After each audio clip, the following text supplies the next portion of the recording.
It is a sad day for Major League Baseball today as they have officially canceled the first two series of the season, which for the Rangers is 7 games. It was 3 against the Yankees and 4 against Miami, I believe, in Miami as well. And I assume for most teams it was 6 or 7 games, but regardless, that was the big news. I'm not going to make this a long video because there's not anything to talk about. There's no speculation anymore. There's no rumors. This is just Rob Manfred went on TV and said this today, so that's the big news there. He was trying to say something about there are going to be huge benefits for fans. I don't even want to go into that. And then Manfred said he believes MLB made the most recent offer in every area. You draw your own conclusion as to who ought to go next. Whatever that means. As y'all can tell, I'm not particularly enthused by any of this news. Bob Nightingale went on to report that one person with direct knowledge says MLB did use the phrase best and final offer today. In his press conference, he said that they never said that. I honestly don't believe a thing that him and the owners say anymore. Another Jeff Passan tweet. The concerns of our fans are at the very top of our consideration list. Rob Manfred. On the day MLB canceled regular season games during a league-initiated lockout. I mean, I didn't even retweet that. That's just all there is to say. There's no other way to put it. They had 90 days and they probably spent a total of like 2 or 3 weeks non-consecutively negotiating. They just spent like 9 days in a row now because it was coming down to the wire to their supposed deadline, which was apparently good enough to move to the next day. But anyway, Manfred did say the schedule, which includes interleague games every day, makes it impossible to reschedule the canceled games. So I guess I get that. Everything is kind of a weak excuse at this point after what we just saw over the last week specifically and then over the last 90 days in total. Players are not getting paid for these games and they will not be made up, which is what they did say, but that's still ridiculous. Moving on here, Manfred reiterates MLB's explanation that canceling games is necessary as opposed to trying to reschedule because of more prevalent interleague play and the scheduling changes that come with it. Again, Union hasn't conceded cancellation as opposed to postponement.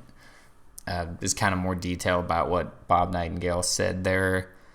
And, during the COVID year, they made it work. Yes, it was only 60 games, and they did kind of have the same debate here over money, but they at least had the CBA intact. So I'll get into that in a second.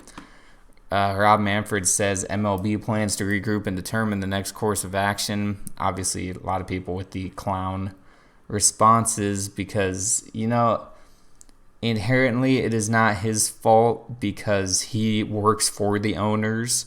However, the way he handles media is pretty awful. And the quote of the day right here, if it were solely in my ability or the ability of the clubs to make an agreement, we would have an agreement, which I don't think he knows what agreement means then. An agreement's between two parties, usually, 2 or more parties, really. And he's like, yeah, if it was only us, we'd have an agreement. Well, yeah, you could say that about a lot of things. If it were only the Rangers in the league, then they would be World Series champions every year. But they're not the only team. So that was just an annoying quote right there. Then Evan Grant with some heavy punches here. Not going to parse up every quote in Manfred's presser. No way for him to win in that because this is in fact a disastrous outcome. And that says it all. That is referring to, for those who don't remember, the last press conference Manfred did where he said, if we lose games, it is a disastrous outcome for the sport. And here we are, March 1st, when we should be watching spring training games. We're watching the league collapse. Though it really is insulting to say to fans, anything to fans other than we have failed you. I agree. It is what it is. I would at least have some respect if they just owned up to it, but they don't want to own up to it. And lastly, Mr. Evan Grant had to say he will not be referring to the Rangers' first game as opening day or the season opener. Opening day was canceled, not delayed, not postponed, straight up canceled. And I agree. So that is really it, though. I'm keeping it quick because what am I gonna say? It's all out there. You can see it on Twitter. ESPN's probably gonna be talking about it for a while, but I, for one, am tired of talking about this.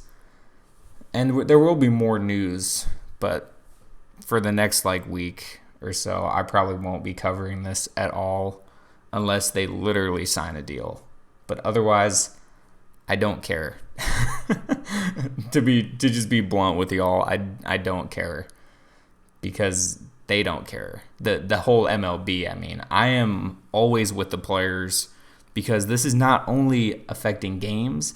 All these clubs have huge staffs, whether it's the guy that sells you a parking ticket or sells you a hot dog or the janitors or anything. This is way bigger than just the field of players, or the game itself on the field, rather. So this affects so many different things. And now, there was Bryce Harper yesterday semi-jokingly posted that he wanted to go play for the Giants in Japan. I forgot what city they are, but there's a Japanese team also called the Giants, and he wanted to go play for them. He put it on his story and said, y'all have my agent's number. So I'm going to cut this short before I start ranting, though. But my point is I'm always going to stick by the players because they are literally the product. And I've said this on the podcast before on my long episodes about the lockout. It is impossible to not side with them. So that's my piece on that. This affects more than just the owners and players. This affects everyone involved with the teams. And at the end of the day, you just pissed off a lot of fans who ultimately give you the money. So the players produce the money, the fans give you the money, and you just pissed off both of them. As well as, like I mentioned, the workers, the news reporters who aren't even directly tied to the teams. You got these independent outlets, you got these news stations. So I'm going to really end it this time, though. I'm going to stop talking here. So that's all I have to say. And let me know what y'all think. I'm sure we all think the same on this one, just angry in general. But I appreciate y'all watching, and let's hope for the best because that's all we can do at this point.